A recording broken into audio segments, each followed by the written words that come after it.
Good evening, MOCA friends. I'm Neil Gibbs, Director of Programs and Strategic Initiatives at the Museum of Chinese in America. Since Lunar New Year is the time for new beginnings and family gatherings, we want to celebrate with you, the MOCA family. Now, through February 16, we are presenting MOCA Fest 2023, an annual celebration of the Lunar New Year with family-friendly activities and virtual programming. Learn more and register for our Lunar New Year programs and events at MOCA.NYC/calendar. Today, we welcome you to MOCA Talks Chinese Almanac, Year of the Rabbit. Every year since 2010, when their Pocket Chinese Almanac launched at MOCA, authors Joanna C and Ken Smith have been relating day-by-day forecasts deeply rooted in Chinese culture. January 25th, the fourth day of the Year of the Rabbit, it's considered an auspicious day, a day to welcome the kitchen god as he returns from heaven to earth.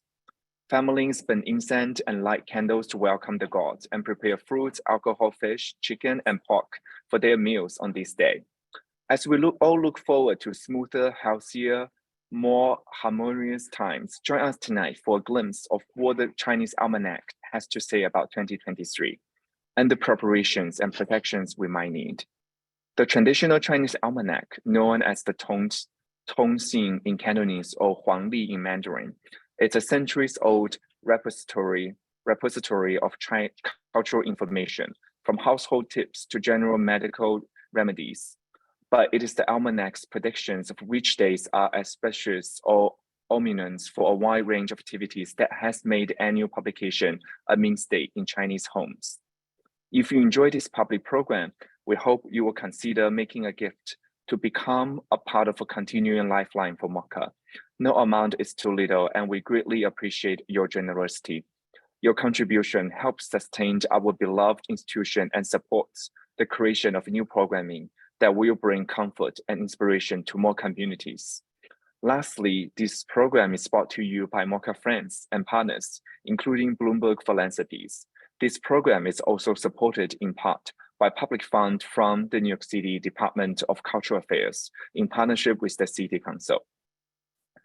Without further ado, please let me introduce our guest speaker, Joanna and Ken. Hi, Joanna and Ken. How are you? Hi, Neil. Happy Year of the Rabbit. Happy New Year as well. Hi, Happy New Year of the Rabbit, and welcome everybody on the Zoom. I believe that we have friends from many places. Somebody told me that she's actually tuning in from Spain, so hello. But before we start, I just want to say that this has been, as you can imagine, already a first few days of extremes of the Year of the Rabbit. And with what happened in California, also, there are many things that happen around the world that has shown that there are extremes. So maybe it is a way of telling us that this year will be better than last year, but maybe we should also learn and understand where there are places that we should actually find comfort with each other and support each other. I think that's really the key here. But before getting more into the ideas of how we learn to be more attuned with community, let's just give you a little bit more regarding the history of the almanac. Well, the almanac basically stretches back into the long haul into Chinese history. Basically, divination existed in Chinese culture before there was even a language. And because the language actually came out of divination in a way because of the etchings on that the oracles would provide. And so the idea of a calendar, of looking at the sky, of the heavenly bodies and related them to the earthly bodies, that exists in the East and the West, of course. So you look at that, and basically, however the sun, moon, and stars relates to the earth, that's how we get days, weeks, and months. But it also gets goes into metaphysics when you try to relate those heavenly bodies to earthly bodies and what that means. And the people who put the calendars together originally were also there put the metaphysical calendar together. What does each day of the week mean? What are the seasons? How do they tie together? And what does that mean? Not just for the land, but for the people and for the universe at large. So that it basically connects everything. Yeah, but historically, clearly, this was, as Neil had mentioned, it was called the Huang Li, as in the yellow calendar. In Cantonese, they call it the Tong Sing, which bears many other more embracing and general ideas. But the Huang Li, the Huang as in yellow, actually refers to royalty, because just think, who was the person who probably needed most precise predictions of what to do and how to rule the world? The emperor. Well, and the people who gave these readings to the emperor, first of all, if the emperor missed a major storm or an earthquake or something, that would mean that he did not understand the world, and his mandate to rule was rescinded. And so people who gave him the rulings, or gave him the readings, if they missed an earthquake or say, their mandate was also done as well. So it was their heads get chopped off, but that's another story. Definitely their mandate. And so the move between this as an imperial document to actually something that the people themselves had was one of the great stories I think of China that we've told in terms of the education of the public. And this was really the first publication, the first mass market publication. It was the almanac, and it came to people even before there was mass literacy. They could actually look at it, they could look at pictures, they could understand basically the broad scope of what the year would have to offer just by looking through and seeing how these things were divided, not just in terms of the days and what the festival days were, but what would be good and bad to do every day. And it has to do with rhythms. And as you can imagine, in general, we can predict, except for now with climate change, whether a year is going to be a colder year, hotter year, drier year, or wetter year. Because after all, there are climate patterns and people can actually predict on that. Things like these are now changing in the past 20 years. But prior to that, it's quite regular that people would be able to say, oh, this is going to be a year of good and early harvest because of the warmer weather that allows for the early harvests. Nowadays, clearly, with a lot of technology and who knows what else that happens in farmlands, things like that, I guess, are less important. However, when are the good days to do seed planting? When are the good days to transfer from the nursery into the big, farmland, whether it's rice or any of the other crops? We do know people who are farmers who actually follow it. No. We even have an Italian friend who actually follows, because there's also the prediction of when to make wine. Now moving this from the ancient agrarian document into a modern day practice, yes, it's still done actually quite steadily in Hong Kong and Taiwan, parts of China as well, although they've had a very rocky history with that in the mainland, being treated as feudal superstition and parts of the culture that the sophisticated modern world sometimes disregards. But in modern practice, it is very hard to get a calendar in Hong Kong for your desk or for your pocket without indications of what is good and bad each day in the calendar. So it continues very much into today. And there's also very much a modern urban reading that has some of the broader ideas of what happens from the almanac, but also very sometimes cheekily modern and ironic readings as well. What you have, though, tends to be something that breaks down the way that you run the land agriculturally, what is a good day to plant, family rhythms as well. Weddings are very big. Beginnings in general are very big. Beginnings and endings. You check the almanac to know when to start something, when to end something.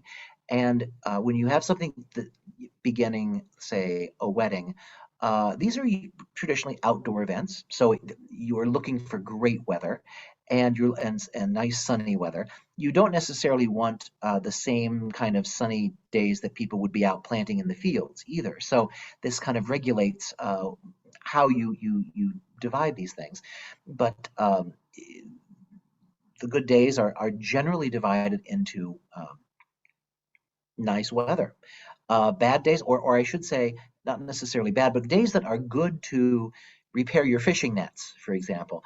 Those are days that you're not going to be out on the water fishing. So it's probably going to be not so good weather, rainy or stormy, or just not good visibility. Well, but apart from the idea of agrarian or even fishing, there's something about construction. We have many friends who are architects who find it very interesting to see sort of the rhythm that you find as listed in the daily activities of the almanac, because that includes breaking ground, raising pillars and beams, and all the way to actually finishing off, as in raising the roof of a building. As you can imagine, that is a very important sense of beginning and ending. And not only that, it ensures safety.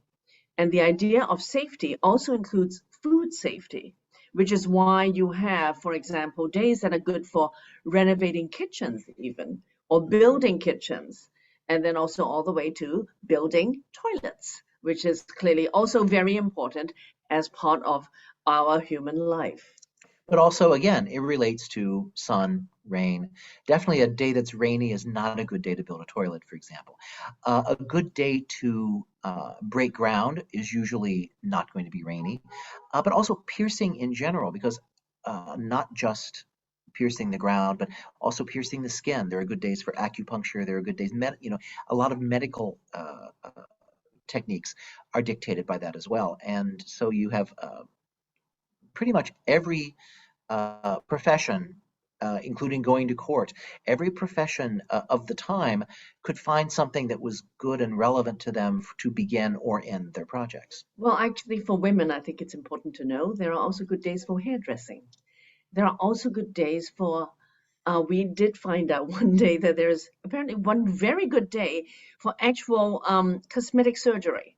So these are things that clearly, well, hairdressing is not quite medical, but everything else is. So medical treatment, going in for an operation.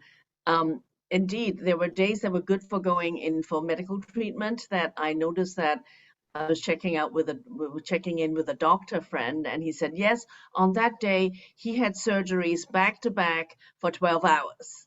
It's probably because all of his patients looked at the almanac. But then back to hairdressing. Really, do we actually have to follow the good days for hairdressing all the way through? Okay, the historical precedent of all that, why the almanac had the markings of having a good day for hairdressing or a bad day for hairdressing, had to do with the first haircut of a baby. Because you can imagine that is very important. A baby entering the world, first ever time that parts of his body, his hair, is actually being shorn. And so that's really what it is. It has to do with very important beginnings. And another one is also pedicure and manicure. Yes, there are good days for manicure and pedicure, but again, it has to do with the first ever cutting of nails of a baby. Now, in our almanac, we have a listing and a reading of modern interpretations of this, and things vary a lot because obviously we don't live in the Qing Dynasty or earlier. A lot of these things were originally written in as China was opening up and dealing with the outside world. So some of these things entered into the almanac specifically to help facilitate those type of engagements. But you have things that do look back, and people read it today very differently, and sometimes they don't know what to make of it. For one of our favorites was building stoves.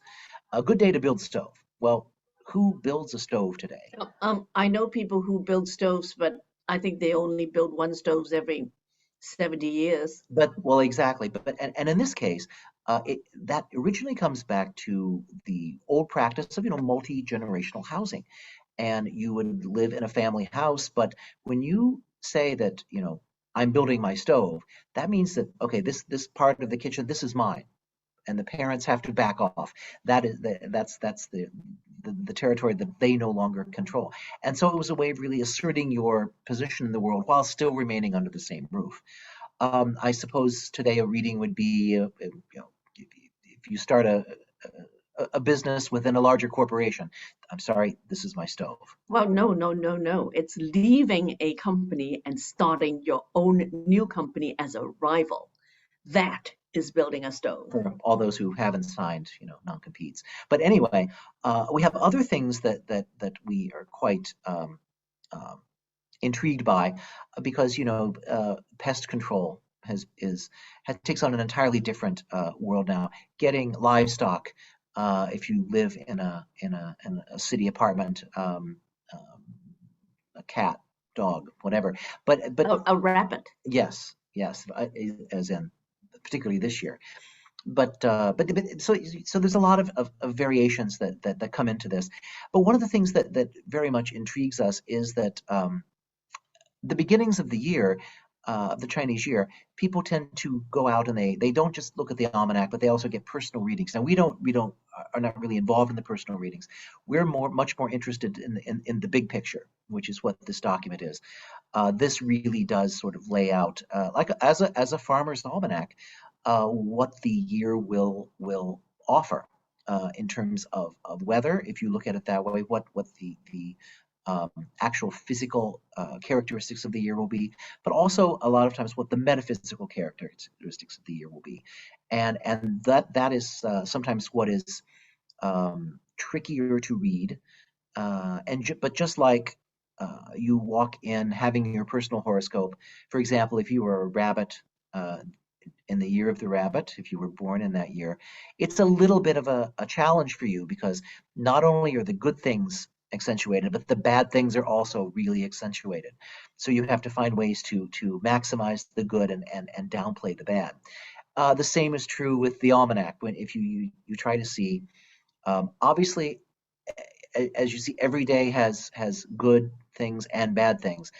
It will always be good and bad. So the trick is always to avoid the bad, maximize the good, and to follow sort of the general waves and trends that will go on. And if it's not just a bad day but a bad period, just divert yourself into a different direction and wait until the waves of the universe change again and come back. Well, for those of you who have been following us and talking about the almanac, and also our wonderful geomancer, Warwick Wong, who is a retired architect in Hong Kong, you will know that in the past few years he had been amazingly astute and correct in a lot of the things they had predicted. It started actually with the year 2020, which was 3 years ago, because he had already mentioned the world going completely haywire. Well, basically what he had said was, find a safe place and hide. And that was the most cryptic thing he had ever said, and we couldn't really figure out what he was talking about. And I asked him very specifically, what kind of calamity do you see coming up? I mean, is this man-made, or is this a natural disaster? What is it? And he said, I can't tell what it is. I just know that there will be one single thing that will affect the world. Every country around the world will be traumatized and affected by one single thing. And it was January 2020, and it was the day, January 23rd, that we spoke at MOCA, and that was the evening of the fire, actually, at the archive. And when we were telling people about finding a place to hide, even we didn't know that then after that, all of us were grounded Ken and I were grounded. We didn't fly for a year and a half. Yeah, but and everyone had to basically find a safe place and hide during the entire COVID lockdown. So that is one of the things that became very obvious very quickly, but however cryptic it was to begin. Last year, funnily enough, he was again, Warwick, our geomancer, was freaked out once again by looking at the readings and trying to figure out what was creating another imbalance in the universe. And he came back with a reading saying that the 7 killings were in ascendance, which meant that there was going to be a lot of violence in the world. And we asked him specifically what that meant, and he again gave another cryptic answer saying that the petty people in the world will be in ascendance, and it will be up to the morally upright people to stand up against them. And of course, this was shortly before, I mean, really A month before. less than a month before Vladimir Putin launched his invasion of Ukraine. So these things all of a sudden become quite obvious. This year, funnily enough, we've had a year so far of turmoil, and it's only been 3 days into the lunar year, 4 days into the lunar year. So maybe what we'll do is we'll share a little bit about what Warwick told us about 2023 Year of the Rabbit. For those of you who also follow MOCA posts and so on, we were written up in the New York Times in late December of 2022. So James Barron had already mentioned some of the things that we had told him about what Warwick Wong had told us. But now we're going to read you everything. So take good note. First of all, is that I cannot summarize a year with a sentence. As you can imagine, 365 days, a lot of things can happen. And so just be prepared that this is going to be a year that, let's just say that there will never be an uneventful year anymore in our lives. But he said that for COVID, health is no longer a problem, as in the health crisis. For him, he said this is going to fade away. COVID will be known as endemic, something that is just part of our world now, since we have now learned how to live with it and how to handle it. So I think that is one good sign. And I know that, now with flu and also with New York, we had just come back, we saw that there are more people wearing masks, but that's a good thing because that means that people who knew that they might be vulnerable are taking good care of themselves, as well as being very aware of the community that they're actually currently or engaging with, that if they were wearing a mask. So I think mask wearing is absolutely up to people, and if they wanted to, it's absolutely a good idea. And then the second one that he wanted to address is the problem of balance. The Year of the Rabbit is dominated by wood and fire. Maybe you can just very quickly go through the 5 elements, please. Well, there is wood, fire, obviously. There's water, metal, water, and earth. And each of those are in rotation, as is all of the animals of the zodiac. So once you go through all the 12 animals and the 5 elements, you reach a total of 60. So 60 is basically the life cycle that they go through. And once you're 61, you start over. So it's been a wonderful way to consider life in a way, but also it sort of breaks down the waves of the universe and what is in ascendance at any one time and what is not in ascendance. So we are now moving out of a period where metal was very much in ascendance. Now, in a way to look at that in a professional way, and a way many people do look at it professionally, is finance, because metal equals gold equals finance. And so finance, which has had a very interesting run in the past few years, will now very likely undergo some difficulties, some challenges.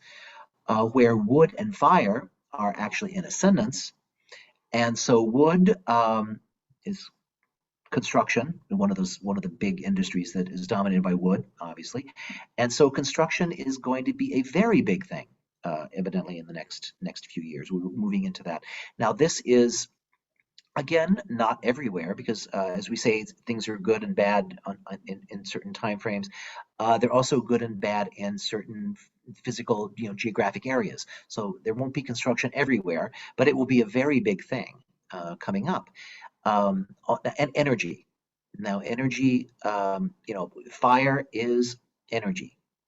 And so that's not also being read not just as literally the energy companies like oil and gas, but also high energy industries, places that are very mentally and physically demanding, which I guess leads us back to construction for physically demanding, but also mentally demanding, such as the media, such as the arts, such as things that are creative and require a lot of mental input.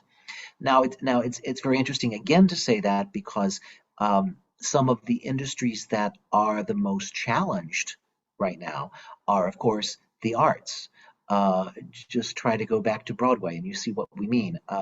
Very, very extremely unpredictable now, what goes on in terms of inflation, in terms of COVID, in terms of people not really wanting to go out. And also it's winter now, so people are not going out anyway. Well, and also there is the combination of elements. So water is also missing. And when water is missing, it means that the travel industry is also sort of very much, up and down. And I think with regard to what happened with Southwest, we, I think, all know now that travel industry could in many ways be really in trouble, and hoping that we can just all hope that it will get better. But the idea is that even the travel industry this year might actually be going through quite a bit of change, shall we say. So then comes the other thing, is that, as I had mentioned right at the beginning, we already have experienced some serious extremes in the past few days. Well, we'll go back to energy for just a second, because also one of the things that as I say, while the industries themselves are facing many challenges to coming up, not just of which is keeping people employed, but it also is in a situation where those are the industries that are going to be particularly important coming up. And both the arts and the media, for example, are very much in demand here in terms of shaping the narrative and the story of what is actually going on right now, because the demand of people who can really make sense of the chaos all around us, the people who are still standing in those fields and the ones who are inspired are the ones who are really going to be called out to lead us through that. And so in many cases, there may be some fewer people in the field, and the field will be changed, but it will be very crucial and very exciting in the coming year and beyond. Well, considering all the excitement, again, let's just talk about the extremes. We've gone through all these extremes already in the past few days. There will be more extremes.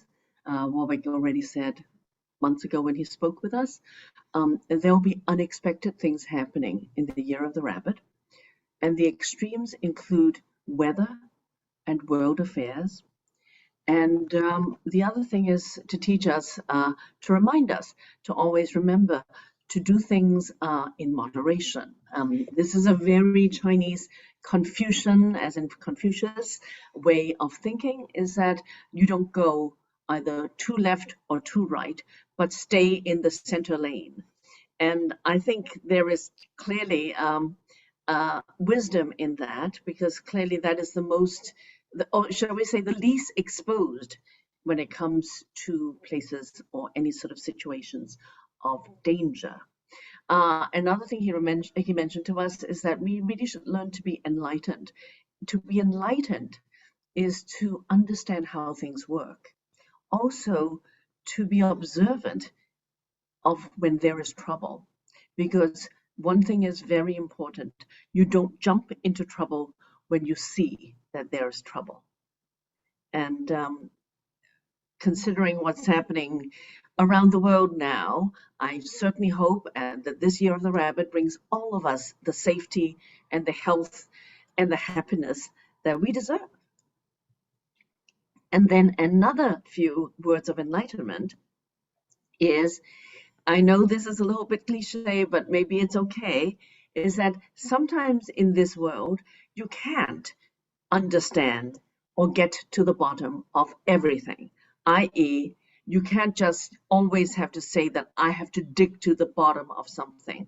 Sometimes you just have to, at some point, just let go. And I think that sense of letting go is important, because sometimes if you don't understand a certain something, you don't understand a certain problem, it's actually good fortune.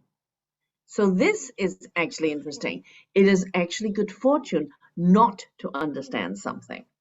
So yeah, so I'm just saying the last few things, which is take good care and think positive and also be aware of the environment. And I think that's part of the whole idea of suddenly strange things happen, or you need to be able to react quickly when there is an emergency. And then the other thing is, right or wrong is actually determined by men and not the world. And so, that whole idea of the black and white and the right and wrong. And I think sometimes, again, the idea of letting go and just being and living and being and reminding ourselves that, we should be leading and leading a happy life and not be framed by whatever those constructs that are around us. So I hope that that is a good way of telling us to having us be all well prepared for the new year. And I also know that people are always interested regarding the year that they were born and sort of what good lucks they have. And I actually deliberately got a whole list for you so that you have that, okay?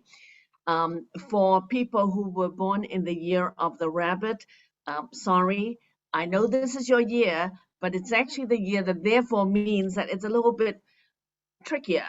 So you should just always be a little bit careful. It's actually not only the rabbits, but also the dragons, okay?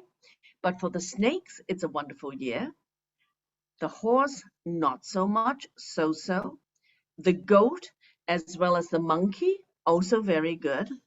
For the rooster, not good. So the rooster should also take good care of themselves. Dogs, pigs, perfectly fine. Rat, not so good.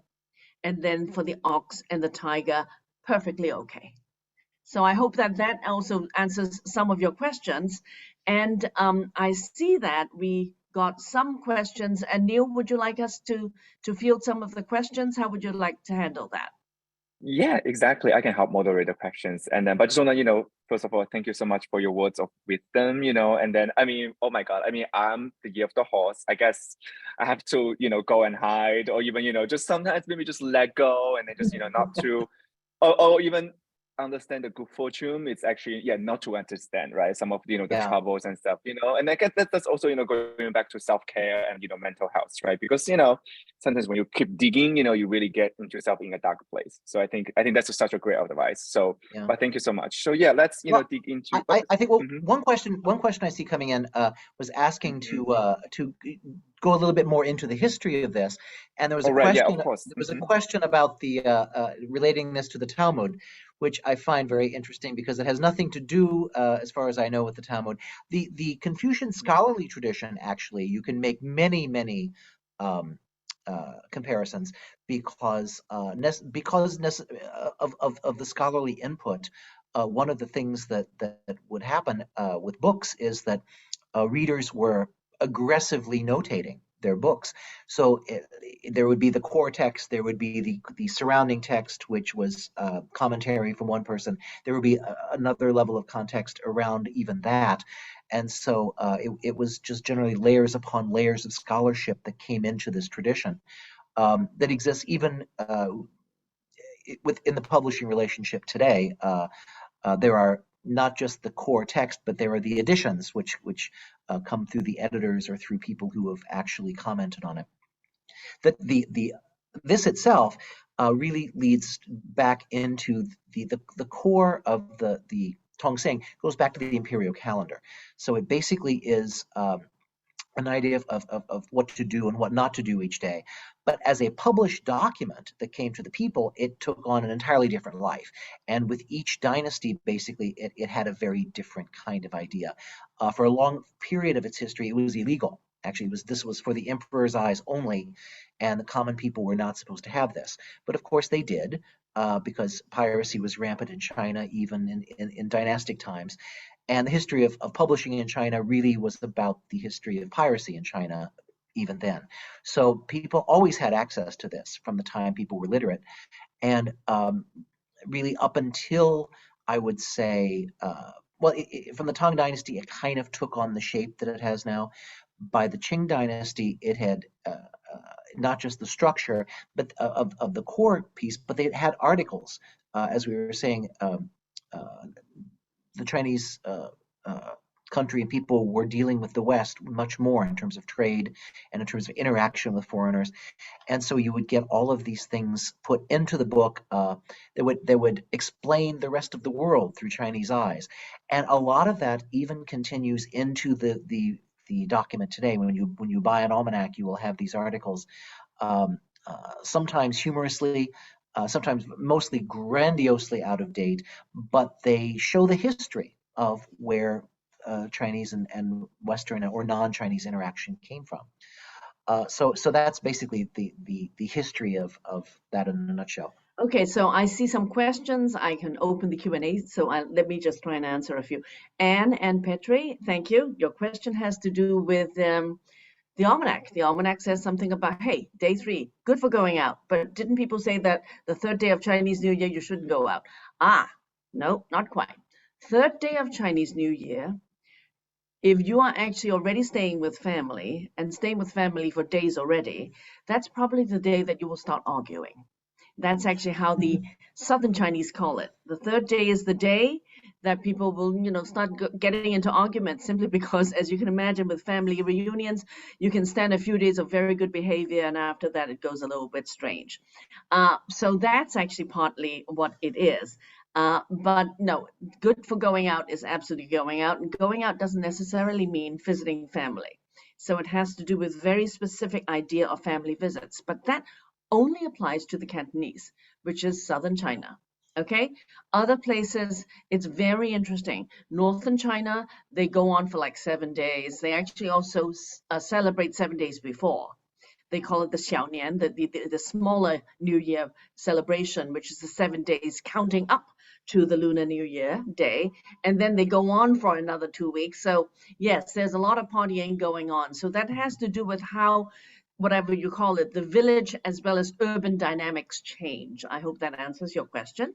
And then the second one is from Howard. Howard Lau has to do with how to read the book. Well, read it every day. And how is it indexed? Now, that's the interesting part. When the geomancers looked at the stars and calculated whatever they calculated, I guess they many years ago would probably use their Chinese brushes and wrote on rice paper.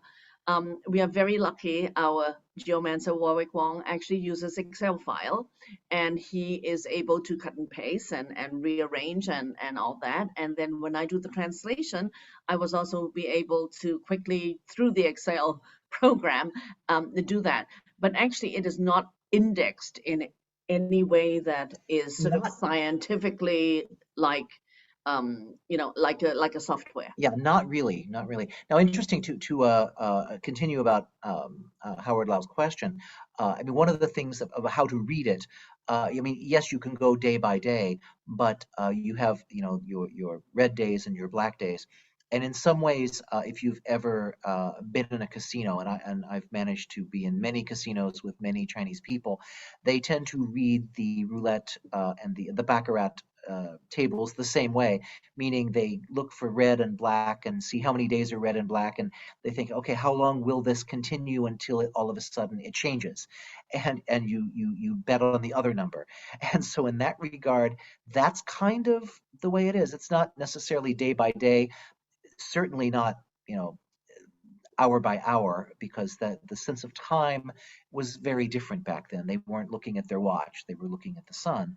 So at that point, they thought of things in terms of days and weeks and months, and they would break it down differently. So what is the period which looks good for an extended period of planting, for example, or an extended period of travel?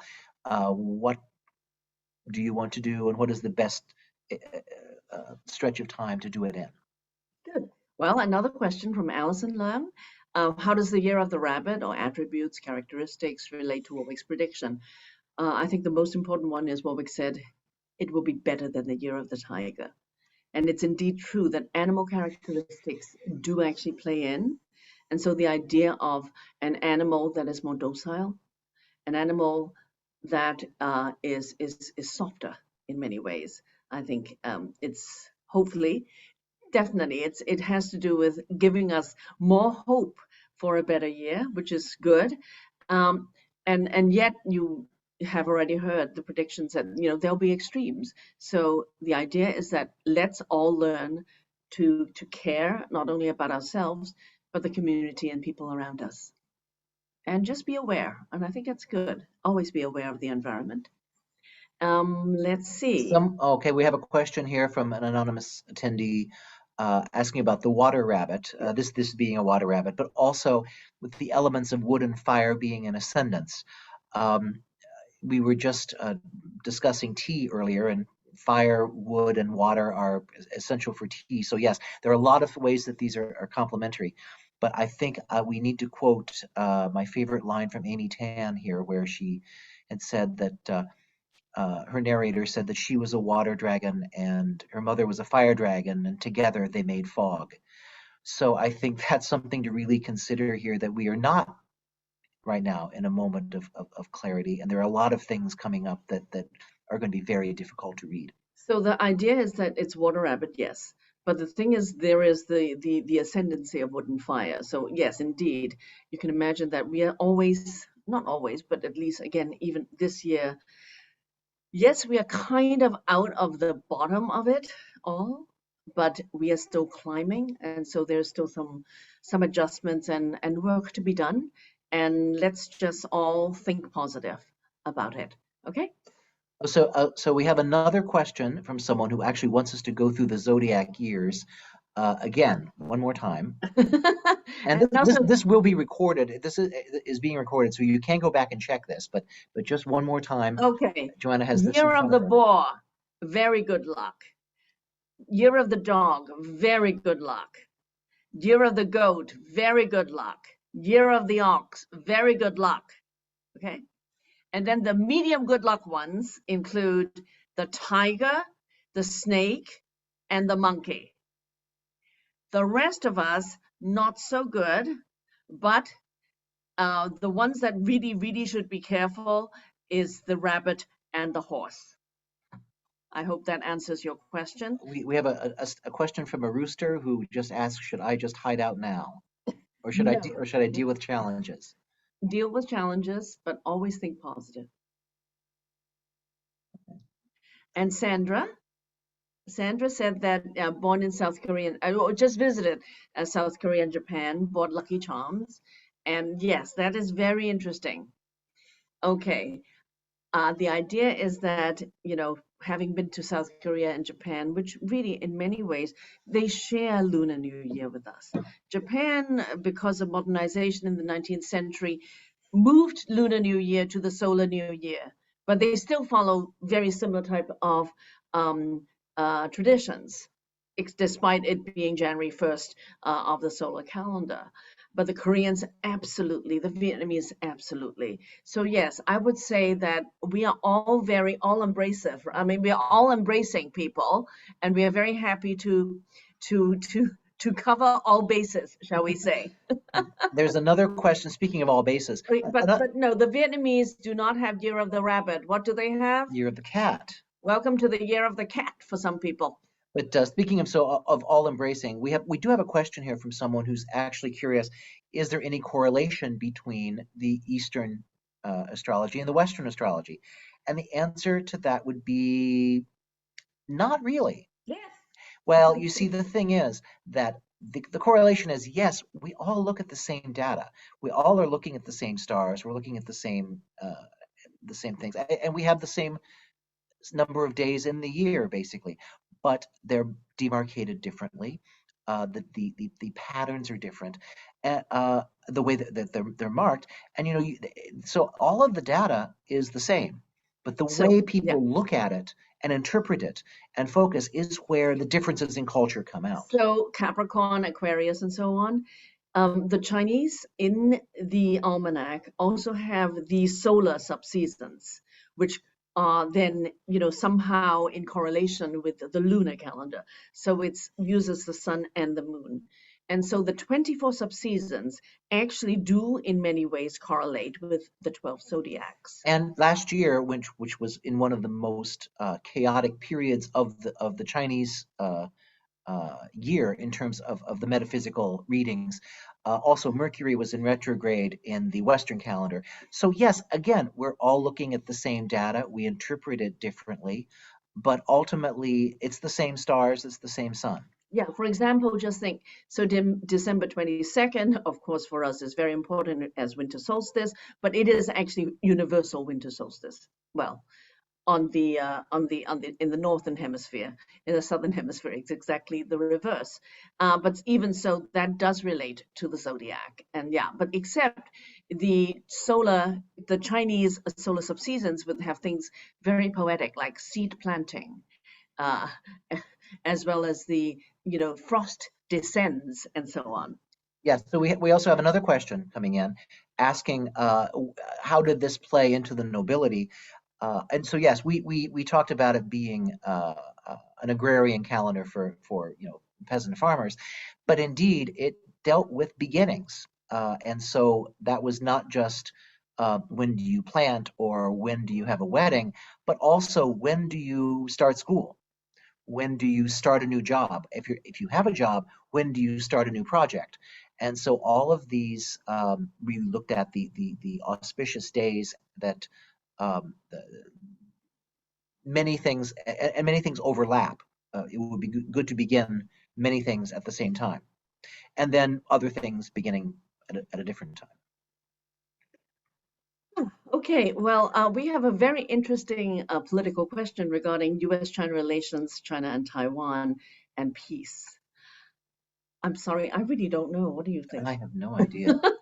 Except the thing is, I think we should all work on having peace. How about that? Well, there is don't rush into trouble. I think is a pretty universal thing that's Be aware of your environment. applicable here. Yes. Yeah. Is everything? Are we caught up with questions? Neil, are there any questions that we have not gotten yet? Yeah, this one, for someone, yeah, and Miss Antara, she asked about like protective pictures. Well, there are people would say for specific people of a certain, a monkey, for example, they could wear jade for this year. For example, I mean, there are actually, such things, and maybe somebody can go online and find out, or if they really are very curious, just send MOCA an email and maybe just forward it to me, and we can ask Warwick, as long as these are not, too complicated questions. And Sandra has a question regarding January 20th, 1999, which is her daughter being born, whether the daughter is a tiger or a rabbit. Actually, you know what? It's really great.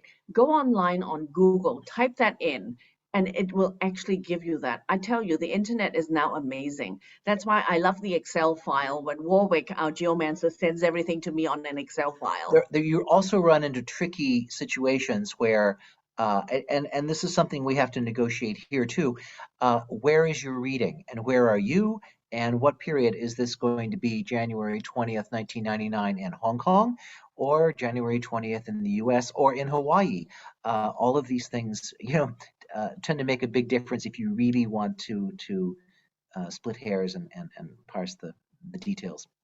Yeah, and we have another question from Soki Lee, and I'm just so glad that, Soki, you asked a question about leap year, which is, leap year as in the having an extra month, right? And so yes, indeed, every few years there would be an extra month, and partly is because, think, the moon is every 30 days, but the thing is there are more than 30 days for some dates and months and so on. And so for this year of the rabbit, the extra month is the extra second month, as in an extra February. And so therefore it does mean what happened is that, so this year the Lunar New Year started on January 22nd, and because we have this extra leap month, which is February, it means that the next Lunar New Year would begin much later, because there's this extra, what shall I call it, the extra month, right? The extra time, extra days that are put into this year of the rabbit means that we will start 2024, year of the dragon, on February 10th of 2024.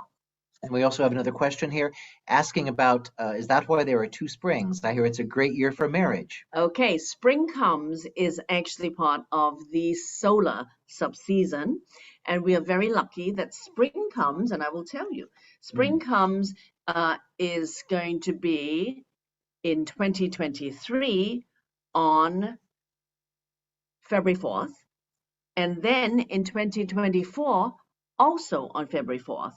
And both of these dates fall within the year of the rabbit. Hey, it's not just great for marriage, it's great for everything. Actually, it's great for doing anything positive. Great. And for a snake, they want to know what's good for this year and what is good to avoid. I'm sorry, I can only tell you that the snake, it is a generally good year. I don't have a lot of details, but send us an email. Okay, I think that we are actually caught up again. Yeah. I know. I think that's all we have, and I'm sure people are passionate about asking questions, about their year, their zodiac year, and then but any, and then let me just see. Yes, Yeah, and feel really, free.